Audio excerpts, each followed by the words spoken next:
સ્વામિનારાયણ હરે સ્વામિનારાયણ હરે.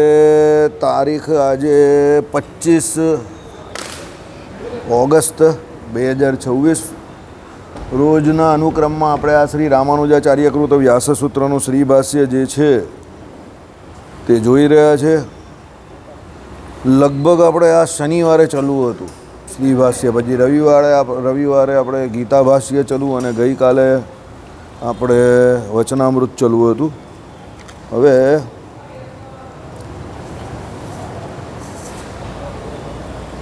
આખો આ સમાન અધિકરણીય ન્યાય જ ચાલે છે અને ચાલો ને એકવાર કરી જ લઈએ.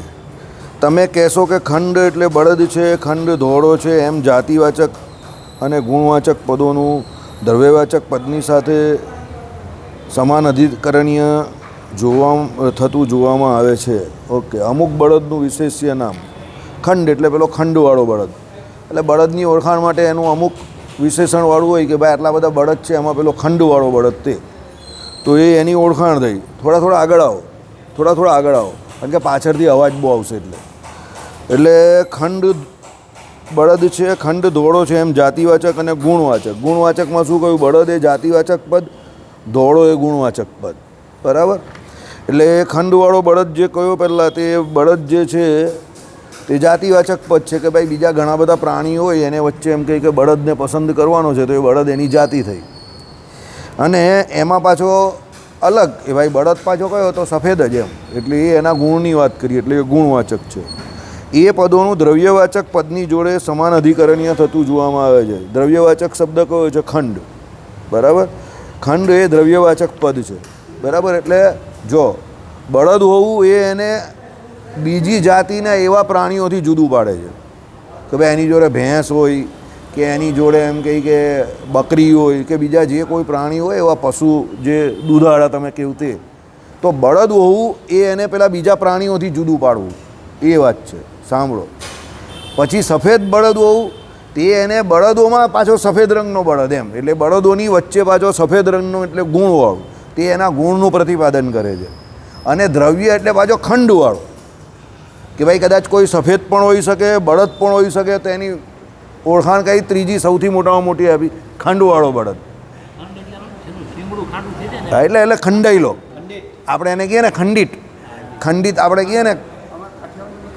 હા, ખાંડલો. બધા અલગ અલગ ગામોમાં અલગ અલગ ભાષા હોય. હા, એટલે અમારે અહીંયા ખંડિત કહે, અમારે ત્યાં ખંડિત મૂર્તિ કહે. કોઈ માણા બી હોય ને એને જરા ખોળખાપણ હોય ને તો એને સારી રીતે એવી રીતે કે ખંડિત મૂર્તિ છે, સમજી? એટલે પેલાને ખોટું નહીં લાગે. મૂર્તિ કહી ને પાછળ ખંડિત એટલે ખોળખાપણવાળો કે પેલું ખંડન થયેલું છે એનું, એ પ્રમાણે. ચલો, એટલે હવે કદાચ એ બળદ છે તે બળદમાં પણ એની ઓળખાણ થઈ ગઈ, બરાબર. એની જાતિથી એની ઓળખાણ બળદ તરીકે થઈ ગઈ. એના ગુણમાં સફેદ રંગનો થઈ ગયો, તો સફેદ રંગના પણ ઘણા બધા બળદ હોઈ શકે.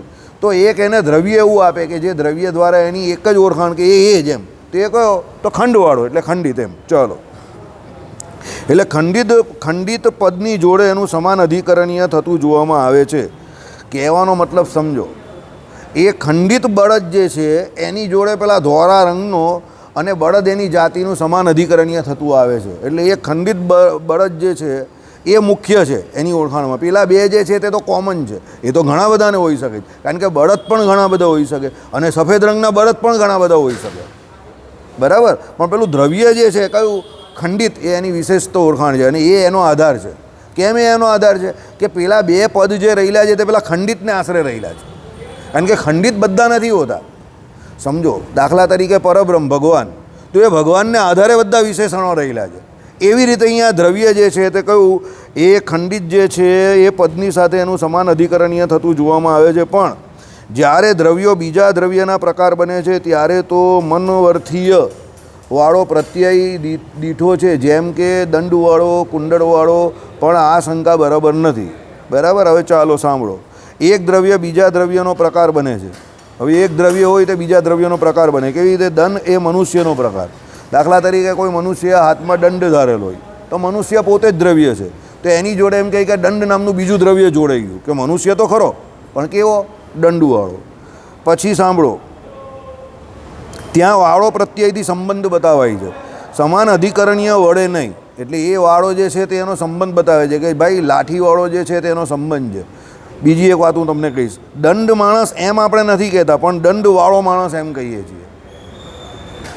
શું દંડ જે છે તે માણસ નથી, પણ દંડવાળો માણસ. પેલામાં જેમ કહું ને ખંડિત, તો એ ખંડિત એ પોતે બળદ નથી, પણ ખંડિત છે એ બળદ. એમ જે બળદને એવું ખંડન થયેલું છે એનું કે જે ખંડિત છે એવો બળદ. એમ જે ખંડિત છે તે બળદ નથી, તો દુનિયામાં બીજા બધા બહુ ખંડિત છે, તે બધા થોડા બળદ છે.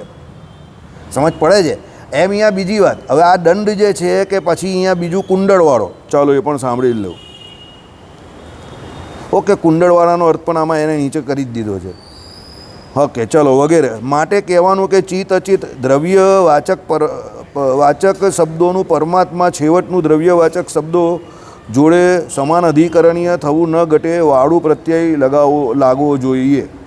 એટલે કહેવાનો મતલબ શું છે અહીંયા કે ભાઈ ચિત્ત અને અચિત બંને દ્રવ્યવાચક શબ્દ છે, તેનું પરમાત્મા જોડે અહીંયા એ લોકો કહે છે કે ભાઈ સમાન અધિકરણીય થવું ન ઘટે, વચ્ચે વાળું પ્રત્યય લગાવવો જોઈએ. એમ બરાબર. આપણે જે કહ્યું ને ખંડિત એવો કે વાળો, દંડ વાળો, બરાબર. પછી કમંડળ એટલે કુંડળ વાળો. એમ હવે અહીંયા બીજી વાત, જે પેલું ખંડિત જે છે ને એ પેલાના શરીરનું અભિન્ન અંગ છે, એટલે એના શરીર જોડે જોડાયેલું છે. તો તમે ખંડિતને પેલા શરીરથી એનાથી જુદું નહીં કરી શકો વિશેષ્યથી.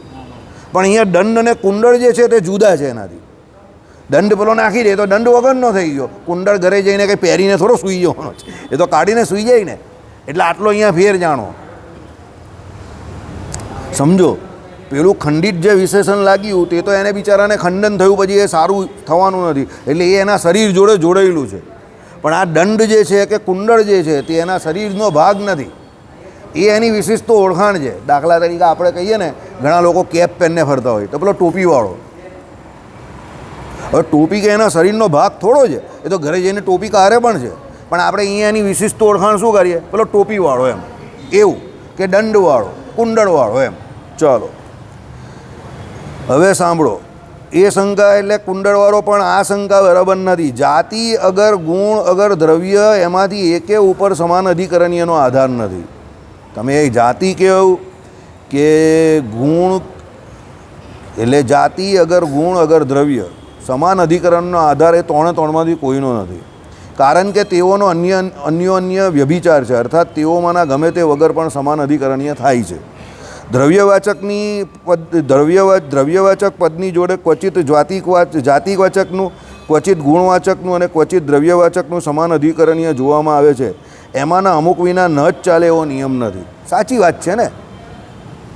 તમે જોવ તો તમે ખંડિત કહ્યો, એની જોડે પેલો શું કહ્યું? બળદને સફેદ પણ કહ્યો, અને એની જોડે તમે ત્રીજું શું કહ્યું?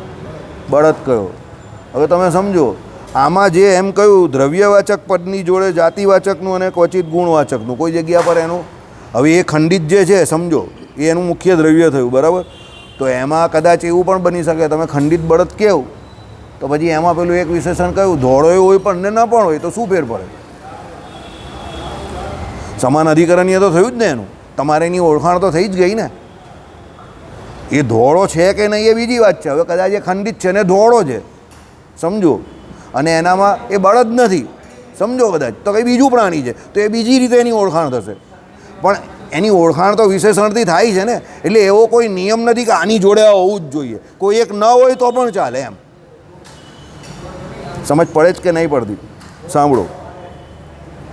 દ્રવ્યવાચક પદની જોડે ક્વચિત જાતિવાચકનું, બરાબર, ક્વચિત ગુણવાચકનું, બરાબર, અને ક્વચિત દ્રવ્યવાચકનું સમાન અધિકરણીય જોવામાં આવે છે. એટલે સમજો, હવે ત્રણ દ્રવ્યવાચક ક્યારે? જીવ ને માયા, બે દ્રવ્ય થયા. દ્રવ્ય અને અદ્રવ્યનું તમે વિભાગીકરણ કરો છો તો પેલા જે દ્રવ્ય જે છે તો જીવ ને માયા બંને દ્રવ્ય થયા, અને એ ત્રીજું કોણ છે? પરમાત્મા. તો પરમાત્મા જે છે તે બંનેનો આધાર છે. તો જીવ, માયા અને પરબ્રહ્મ ત્રણ એક જ લાઇનમાં આવે છે. ત્રણ દ્રવ્ય છે, તો પણ પેલા બે એના વિશેષણ થયા. કા પ્રોબ્લેમ છે? એવું અહીંયા સાબિત કરશે. હું તમને જલ્દી જવાબ આપી દઉં છું, બરાબર. ચાલો. જે પદાર્થ કોઈ પદાર્થના પ્રકાર રૂપે જ હોઈ શકે તેની, એટલે પ્રકારની પેલા બીજા પદાર્થથી એટલે પ્રકારીથી પૃથક સિદ્ધ સ્થિતિ અને પ્રતીતિ બનતી નથી. સાંભળો. જુદું સિદ્ધ થવું, જુદું રહેવું અને જુદું પ્રતીત થવું જણાવવું. બરાબર, એ રીતે એની સિદ્ધિ થતી નથી. તેથી એ પ્રકારવાચક શબ્દો પોતાના વાચ્યાર્થ એટલે પ્રકાર થકી વિશિષ્ટ એવા દ્રવ્યના વાચક થાય છે, તેમ બીજા ધર્મ એટલે પ્રકાર થકી વિશિષ્ટ એવા એ જ દ્રવ્યવાચક શબ્દની સાથે એનું સમાન અધિકરણીય સંભવે જ. સમાન અધિકરણીય માટે દ્રવ્ય એક જ જોઈએ અને એના પ્રકાર જુદા જોઈએ. કોઈ પણ એક દ્રવ્ય પણ ચાલે અને એના પ્રકાર જુદા જુદા હોઈ શકે છે, બરાબર. પણ જ્યાં પૃથક સિદ્ધ અને સ્વનિષ્ઠ એટલે કે સ્વતંત્ર રહેતું હોય એવું એક દ્રવ્ય બીજા દ્રવ્યના પ્રકાર તરીકે ઇષ્ટ હોય ત્યાં મતવર્થીયવાળું પ્રત્યય લાગે. આ રીતે કશો દોષ રહેતો નથી. જો હવે પેલું આવ્યું મતવર્થીય એટલે શું છે? દંડ અને દંડવાળા માણસ વચ્ચે પણ પ્રકાર અને પ્રકારીનો સંબંધ તો છે ખરો જ, પણ દંડ માણસથી જુદો સિદ્ધ છે. આવી ગયું ને? આને મતવર્થીય અર્થ કહેવાય, બરાબર. મેં તમને પહેલેથી કહી દીધું શું દંડ જે છે તે માણસથી જુદો છે. હવે દંડ એ છોડી દે તો એ માણસ એકલો થઈ જાય, પણ જ્યાં સુધી દંડ છે ત્યાં સુધી એ દંડ એની ઓળખાણ છે. કુંડળ જે છે ત્યાં સુધી એની ઓળખાણ છે. ટોપી જે છે ત્યાં સુધી એની ઓળખાણ છે. બંને રીતે વિશેષણ વિશિષ્ટ ભાવ વિશેષ્ય ભાવ સિદ્ધ થાય છે. એના દ્રવ્ય જોડે જોડાઈને એટલે એના અપૃથક સિદ્ધ વિશેષણ જોડે. દાખલા તરીકે બળદ તો સફેદ બળદ, તો સફેદ રંગ એની જોડે અપૃથક સિદ્ધ છે, એની જોડે જોડાયેલું છે, તો ત્યાં પણ એની ઓળખાણ સફેદ તરીકે થાય, કોઈ પ્રોબ્લેમ નહીં. અને પેલા દંડ અને કુંડળની વાત કરે છે તો ત્યાં પણ પ્રોબ્લેમ નથી, ભલે એ અપૃથક સિદ્ધ નથી, ભલે એ પૃથક છે, પણ એ એની સાથે તો છે ને, એની ઓળખાણ તો છે ને, બરાબર. ચાલો, પણ દંડ માણસથી જુદો સિદ્ધ છે, માણસથી સ્વતંત્ર રહી શકે છે, તેથી દંડ શબ્દને વાળો પ્રત્યય લાગે છે. એટલે ત્યાં દંડ શબ્દને શું કહે કે વાળો, એટલે દંડ વાળો માણસ, કુંડળ વાળો માણસ, એમ, બરાબર. ચાલો, માણસ શબ્દ સાથે દંડ શબ્દનું સમાન અધિકરણીય થતું નથી, અર્થાત એક દ્રવ્યવાચક પદનું બીજા દ્રવ્યવાચક પદ સાથે સમાન અધિકરણીય ન જ થાય. એમાં કાંઈ નથી. એક દ્રવ્ય બીજા દ્રવ્યથી પૃથક સિદ્ધ ન હોય તો સમાન અધિકરણીય થાય. એક અને પૃથક સિદ્ધ હોય તો વાળો શબ્દ લાગે. ચિત્ત અચિત બ્રહ્મથી પૃથક સિદ્ધ નથી, માટે સમાન અધિકરણીય થાય છે. પૃથક સિદ્ધ હોત તો વાળો પ્રત્યય લાગતો. સમજ પડી? નહીં પડી? ચાલો હું સમજાવી દઉં. સાંભળો શું કહ્યું તે સાંભળો. પહેલાં નિયમ, એક દ્રવ્ય બીજા દ્રવ્યથી પૃથક સિદ્ધ ન હોય તો સમાન અધિકરણીય થાય, બરાબર. એક દ્રવ્ય બીજા દ્રવ્યથી જુદું નહીં હોય તો સમાન અધિકરણીય થાય, બરાબર. પૃથક શુદ્ધ ન હોય એટલે જોડાયેલું હોય તો એક જ હોય તો, એટલે દાખલા તરીકે આ સફેદ બળદ, તો એમાં સફેદ જે છે તે એનાથી પૃથક સિદ્ધ નથી તો સમાન અધિકરણીય થઈ ગયું. ચાલો, પૃથક સિદ્ધ હોય તો વાળો શબ્દ લાગે, દંડવાળો માણસ, કુંડળવાળો માણસ, એવી રીતે. ચિત્ત અને અચિત બ્રહ્મથી પૃથક સિદ્ધ નથી, કારણ કે અહીંયા શરીરી ભાવ વિશિષ્ટતા દ્વૈત વેદાંતમાં લાગે છે. એટલે ભગવાન વગર તમે જીવ અને માયા એ બંનેને કોઈ દિવસ વિચારી જ નહીં શકો, કારણ કે એ બંને ભગવાનને આધારે છે. ભગવાન મુખ્ય વિશેષ્ય છે અને એ બંને એના વિશેષણ છે, એ એનું શરીર છે. એટલે ભગવાન વગર એ બંનેની શક્યતા નથી. પણ અહીંયા શું કહ્યું તે સાંભળો, ચિત્ત અને અચિત બ્રહ્મથી પૃથક સિદ્ધ નથી, માટે સમાન અધિકરણીય થાય છે. એનું અપૃથક સિદ્ધ વિશેષણ છે. તો આપણે સિદ્ધાંત ખબર જ છે કે જીવ અને માયા એ ભગવાનનું શું છે? અપૃથક સિદ્ધ વિશેષણ છે. પૃથક સિદ્ધ હોત તો વાળો પ્રત્યય લાગત. જો એનાથી જુદું હોત તો શું કહેતે કે એના વાળો, એમ આઈડિયા આવે છે. પણ પૃથક સિદ્ધ છે જ નહીં એટલે એ અર્થની અહીંયા કોઈ જરૂર નથી, એવું કહેવા માંગે છે. સમજી ગયા તમે? ચાલો, નહીં સમજાવ હોય તો પાછો સમજાવ એકવાર. સમજ પડી કે નહીં સમજ પડી? સમજ પડી? શું સમજ પડી બોલો? શાંતિથી સાંભળજે, તારા માટે જ ચલાવું છું, તું હમણાં આવ્યો એટલે. એક દ્રવ્ય બીજા દ્રવ્યથી અલગ હોય તો વાળો પ્રત્યય કરીને સમાન અધિકરણીય સિદ્ધ થાય, અને બે એકારે જોડાયેલા જ હોય તો એ અપૃથક જ છે એમ. હા, પણ આ સિદ્ધાંત સમજાયો ને, ઉદાહરણ સાથે સમજાવો. ઉદાહરણ એ છે કે જીવ અને માયા છે એ ભગવાન આરે શરીરી ભાવથી જોડાયેલા છે સાથે, એટલે એકારે જોડાયેલા છે, એટલે ભગવાનથી અલગ નથી. એટલે વાળો શબ્દથી આપણે સમાન અધિકરણ નથી, પણ આમ એકારે જોડાયેલા છે એટલે જ સિદ્ધ છે, ત્યાંથી જ સિદ્ધ. એટલે એ ચિત્ત અને અચિત એટલે જીવ અને માયા એ ભગવાનનું શું છે? અપૃથક સિદ્ધ વિશેષણ છે. કેવી રીતે સમજો? તમારા જીવથી તમે અંદરથી ભગવાનને કાઢીને કોઈ પણ અવસ્થામાં બહાર નહીં કાઢી શકો. એ પ્રમાણે માયા જે છે તેને આપણે ત્યાં વિશિષ્ટતા દ્વૈત વેદાંતમાં શું કહ્યું? માયા ભગવાનની શક્તિ છે, તો શક્તિ કોઈ દિવસ શક્તિમાનથી જુદી નહીં હોય. દાખલા તરીકે આપણે શક્તિનું જે યુનિટ હોય તે શું છે? Kilo calorie. એ કિલો એટલે આપણે કેલરીમાં મપાય ને. હવે તમારામાં કેટલા કિલો કેલરી રહેલી છે તે આમ ખબર પડે? નહીં ખબર પડે. તમે ટેબલ ખસેરો હવે પેલો કહે છે યાર કે આ ટેબલ ખસેડવા માટે 5 કિલો કેલરીની જરૂર છે. હવે તમે એ એકલા ટેબલ ખસેડી નાખો તો શું કહેવાય? ભાઈ તમારામાં 5 કિલો કેલરી જેટલું બળ છે. હવે એ 5 કિલો કેલરીને તમને એ બેને છૂટા પાડી શકાય? નહીં પાડી શકાય, કારણ કે એ 5 કિલો કેલરી જે છે તે તમારી સાથે જ રહેલી છે. એટલે શક્તિમાનને આશરે રહી. એ પ્રમાણે માયા જે છે તે ચિત્ર વિચિત્ર આખું આ જગત જે છે એ માયાને લીધે લાગે છે. તો એ માયા પોતે ભગવાનનું અપૃથક સિદ્ધ વિશેષણ છે. એ માયાનું જે ચિત્ર વિચિત્રપણું છે તે ભગવાનને લઈને છે. વિશિષ્ટાદ્વૈત વેદાંત શું કહે છે કે માયામાં આ ચિત્ર વિચિત્રપણું તમને જે દેખાય છે એ ભગવાનને લઈને જ છે, કારણ કે ભગવાન અંતર્યામીપણે માયામાં પણ રહ્યા છે. આપણે ત્યાં તો ત્યાં સુધી કહ્યું કે આ જળ પદાર્થની જળતા જે છે તે પણ ભગવાનને લઈને છે. શું આવ્યું ભાગવતમાં કે તમોગુણી દેહની પ્રાપ્તિ થાય, તમે બહુ તમોગુણી કર્મ કરો, ક્રોધ કરો, મારામારી કરો, દ્રોહ કરો લોકોના, હરિભક્તોના જોડે. આજે મેં 40મું વચનામૃત વાંચ્યું, કયું મધ્યનું 40મું, તો એમાં એ જ આવ્યું કે ભાઈ તમને વાતે વાતે ભગવાનના ભક્તોનો દ્રોહ કરવાની કે એવી આદત હોય, અવગુણ લેવાની, દ્રોહ કરવાની, તો પછી ભગવાન કહે કે એ આ લોકને પરલોકમાં દુઃખી જ થવાનો છે. એમાં કંઈ કરી નહીં શકતા ભગવાન પણ, કારણ કે એ ભગવાનના ભક્તનો દ્રોહ કરે છે. એટ ધી સેમ ટાઈમ ભગવાન કહે જો એને સુખી રહેવું છે તો એ ભગવાનને ભગવાનના ભક્તોને રાજી કરે, એનો ગુણ લઈ, તો આ લોકને પરલોકમાં સુખી થવાનું એ જ કારણ છે. બરાબર? વાંચવું હોય તો વાંચી લેજો ઘરે જઈને મધ્યનું 40મું વચનામૃત. ગઈકાલે આપણે 39મું અહીંયા ચલવેલું. એ પ્રમાણે અહીંયા શું કહ્યું સમજો. વિશિષ્ટાદ્વૈત વેદાંત આપણું શું કહે તે સાંભળો કે જીવ અને માયા જે છે તે ભગવાનનું કેવું વિશેષણ છે? અપૃથક સિદ્ધ વિશેષણ છે.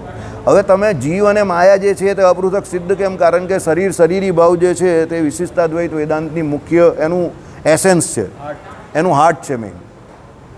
કેવી રીતે કે ભાઈ જીવને માયા જે છે તે બંને ગૌણ તત્વ છે અને પરમાત્મા પરબ્રહ્મ પુરુષોત્તમ નારાયણ જે છે તે કેવા છે? મુખ્ય તત્વ છે. હવે એ મુખ્ય તત્વને આધારે પેલા બેની કલ્પના કરી શકાય છે. એ ભગવાન વગર, એટલે કોઈ એમ પૂછે કે ભગવાન ક્યાં છે, તો ભાઈ તું જે છે એ સૌથી મોટું ભગવાન હોવાની સાબિતી છે. કારણ કે તારા પોતાની અત્યારે પરિસ્થિતિ, એટલે તારા પોતાની એક્ઝિસ્ટન્સ, અસ્તિત્વ, તારા પોતાના અસ્તિત્વ ઉપર જ એવું સાબિત થાય છે કે ભગવાન છે. જો તારું અસ્તિત્વ છે તો ભગવાનનું અસ્તિત્વ છે. દાખલા તરીકે એક ડોટ, તમે ડોટ મૂક્યું, તો તમે ડોટ મૂક્યું, તમે કહો કે આ ડોટનું અસ્તિત્વ કઈ રીતે સાબિત થાય? તો ડોટ છે ત્યાં સુધી અસ્તિત્વ છે, તમે ભૂસી નાખ્યું એટલે અસ્તિત્વ મટી ગયું. હવે તમે ડોટ મૂક્યું તો ડોટ મૂકવા માટે તમને એક તો પેનની જરૂર પડી અને એક આધારની જરૂર પડી. તો એ આધાર વગર પેલો ડોટ તમે મૂકી નહીં શકતા. હવે સમજો, તમે ડોટ મૂક્યું તો ડોટ મૂક્યું એટલે ડોટનું તો સાબિતી મળી ગઈ કે આ ડોટ દેખાય છે એટલે ડોટ છે, પણ પેલો આધાર છે એની સાબિતીની તમને જરૂર પડી. એ આધાર ભગવાન છે. હવે આઈડિયા આવી? તમે મોટી મિલકત બનાવી દીધી, તમે જેટલી ઊંચી બનાવી 3 માળની, તો નીચે એટલા પિલર છે, અંદર મોટા ખોદીને પિલર મૂકવા પડે. પિલર દેખાય છે? હે? હા. હવે આ પિલર ઉપર જે છે તે નીચે પણ જો પિલર થોડા દેખાય છે. પિલર શું છે? આધાર છે, પણ મિલકત દેખાય છે. સમજો, તો મિલકત છે એટલે પિલર નીચે હોવા જ જોઈએ, એ વાત નક્કી છે, પણ એ દેખાતા નથી. એટલે સમજો બિલ્ડિંગ છે એટલે એનો મતલબ એવો કે એના નીચે પિલર છે જ. બરાબર છે? એવું ભગવાનનું છે કે તમે છો તો તમારા આધાર રૂપે ભગવાન રહેલા જ છે, પણ ભગવાન દેખાતા નથી. તમે હવે કોણ, કેવી રીતે? તો તમે પાછા એકલા પણ નથી, તમારી જોડે તમારો 24 તત્વનો દેહ છે અને તમે જીવાત્મા બંને છો. તો જીવ અને માયા બંને અત્યારે દેખાય છે.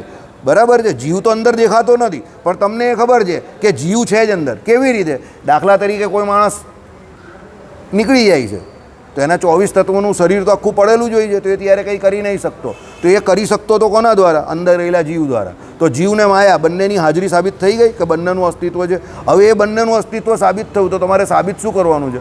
ભગવાનને. તો એ ભગવાન શું છે? એ તમારા બંનેનો આધાર છે, કારણ કે એ બંનેની અંદર વ્યાપક ભાવ, એ ભગવાન વ્યાપીને રહેલા જ છે ઓલરેડી.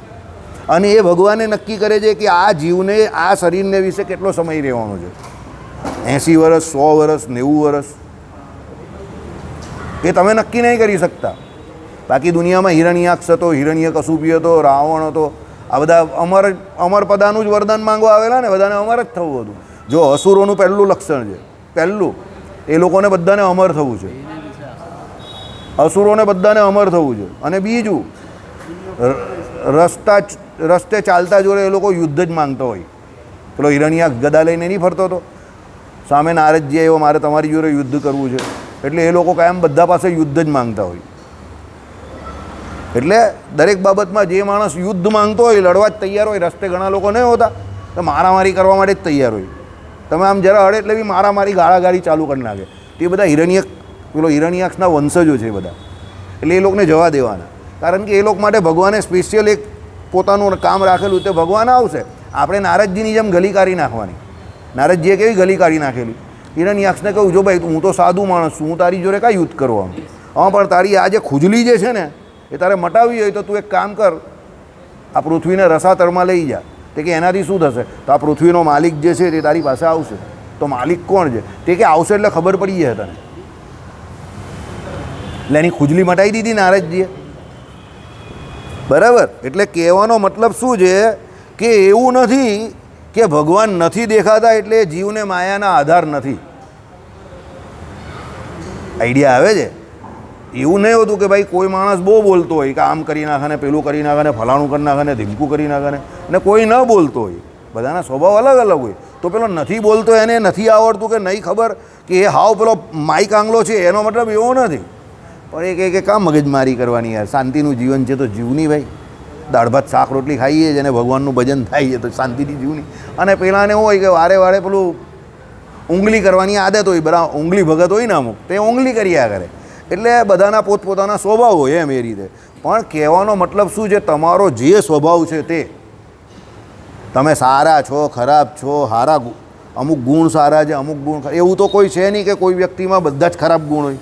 અમુક સારા હોય, અમુક ખરાબ, બધું છે તમારામાં. હવે એ ગુણ જે છે તમારામાં એ તમારા આત્માને લઈને છે, અંદર ગુણી બેઠેલો છે. પણ હવે એ ગુણી જે છે એની પોતાની હાજરી પણ કોને લઈને છે? પેલા ભગવાનને લઈને. સમજો? એટલે વિશિષ્ટા દ્વૈત વેદાંત ચોખ્ખું કહે છે કે જીવને માયા એ કોઈ દિવસ કોઈ પણ સમયમાં, એટલે તત્વમસી એટલે પહેલાં જ્યારે સૂક્ષ્મ અવસ્થામાં જીવ હતા ત્યારે પણ, અને અત્યારે સ્થૂળ અવસ્થામાં બધા જે નામરૂપવાળા થયા ત્યારે પણ ભગવાનથી જુદા કોઈ દિવસ હોતા નથી, રહી શકતા નથી. બસ આ ફૂલ એન્ડ ફાઇનલ વાત. એના માટે આ બધા દેશી ઉદાહરણ આપેલા છે. કંઈ દંડવાળો માણસ ને કુંડળવાળો માણસ ને પછી બળદ ને ખડવાળો બળદ ને ખંડિત બળદ ને, આ બધું કેવું ગામડાના લોકો પહેલાં હતા ને. અને આપણો ખેતી પ્રધાન દેશ, પશુપાલનનો આપણો બધા ધંધો હતો આપણા વડીલોનો, એટલે એ બધા ઉદાહરણ ત્યાંના આવા હોય. આ બધા 1000 વર્ષ જૂના ઉદાહરણ છે, કે આજના થોડા છે. 11મી સદીની વાત છે આ. કઈ સદી ચાલે? 21મી. તો 1000 વર્ષ થઈ ગયા ને ઓલરેડી. તો પછી 1000 વર્ષ પહેલાં તો ભારતમાં આવું જ હતું ને. પછી તમે કહો કે આમાં કોમ્પ્યુટર કેમ નહીં આવતું ને આમાં ગાડી કેમ નહીં આવે, પણ ત્યાં કોમ્પ્યુટર હોવું જોઈએ ને. ફકીર મોહમ્મદ ઢોલવાળા જેવી વાત કરે. ચાલો, ટાઈમ થાય એટલે કહેજો, આ બાજુ ઘડિયાળ છે. ઓકે. અરે હજુ બાકી છે આગળ.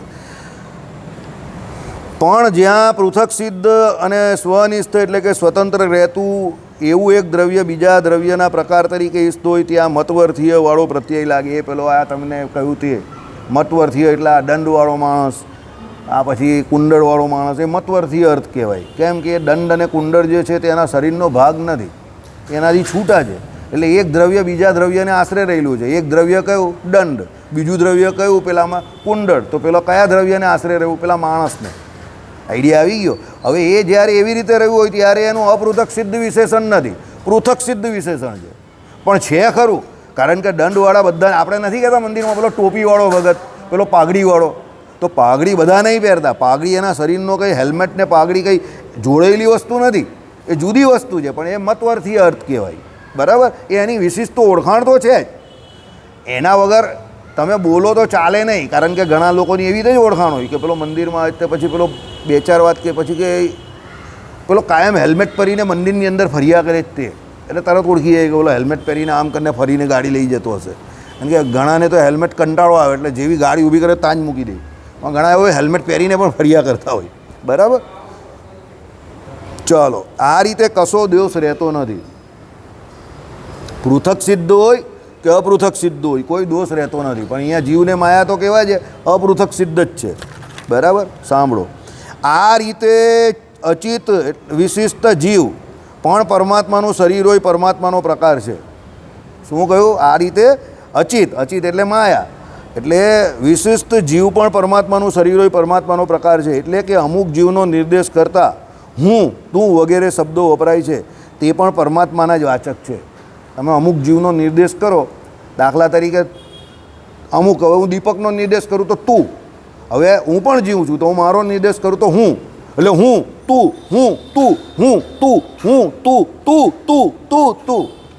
આઈડિયા આવી ગયો તમને? એટલે અહીંયા કહેવા શું માંગે છે? હું, તું વગેરે શબ્દો વપરાય છે તે પણ પરમાત્માના જ વાચક છે. કેવી રીતે સમજો? હું બોલું છું તો મારી અંદર રહેલા ભગવાન આવી ગયા, કારણ કે ભગવાન વગર તો મારી ઓળખાણ જ નથી. હું તું બોલું છું તો તું જોડે ભગવાન તો અંદર રહેલા આવી ગયા. સમજો કેમ? કે હું તું જે બોલું છું તો એની અંદર પણ ભગવાન તો રહેલા જ છે, તો એની ઓળખાણ એટલે એના દ્વારા જ તમારી સાબિતી થઈ. એટલે અહીંયા શું કહે છે? હું, તું વગેરે શબ્દ વપરાય છે તે પણ પરમાત્માના જ વાચક છે.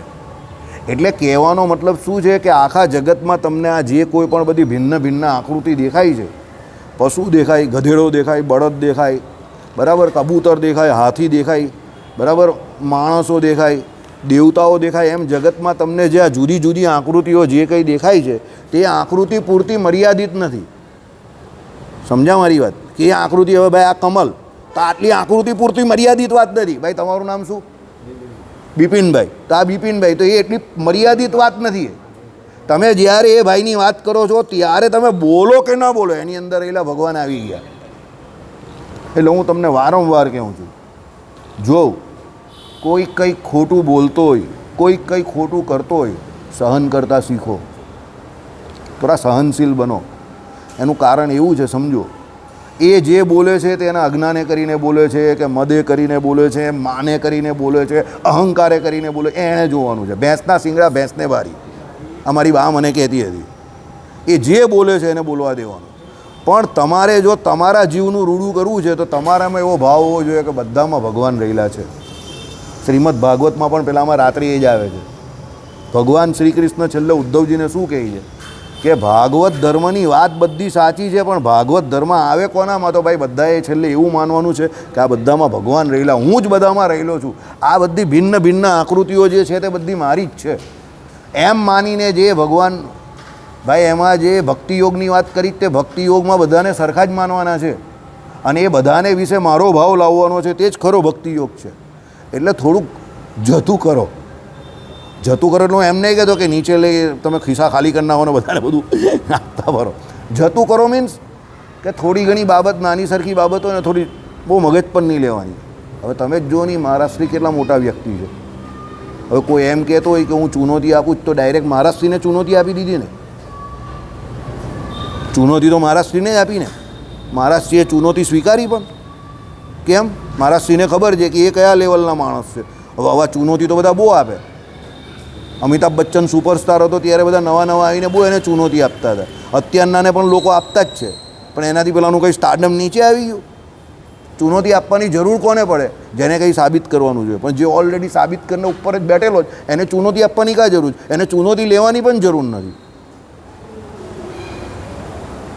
મારી વાત સમજ્યા તમે? એટલે આપણે કોઈને ચુનૌતી આપવી નથી ને કોઈની ચુનૌતી લેવી નથી.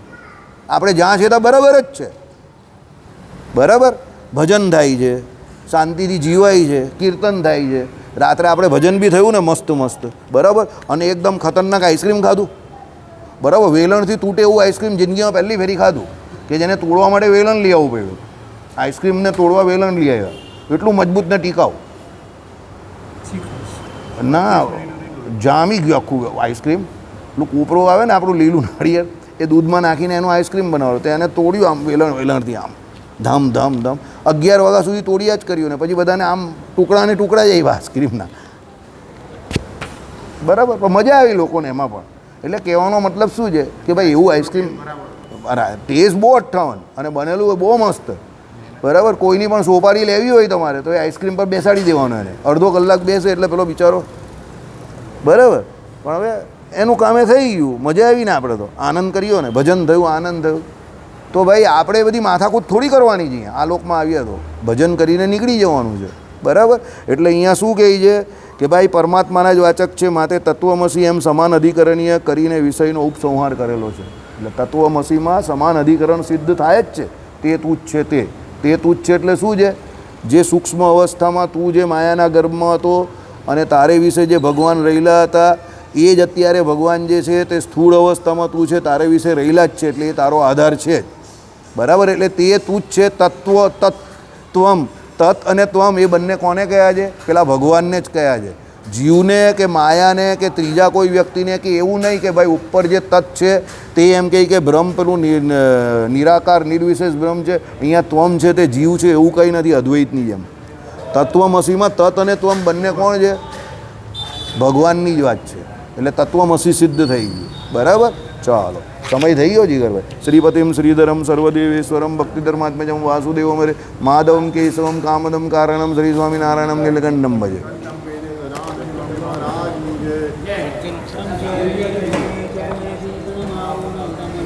બંધ નહીં થતું ને? બંધ જ નહીં થતું ને?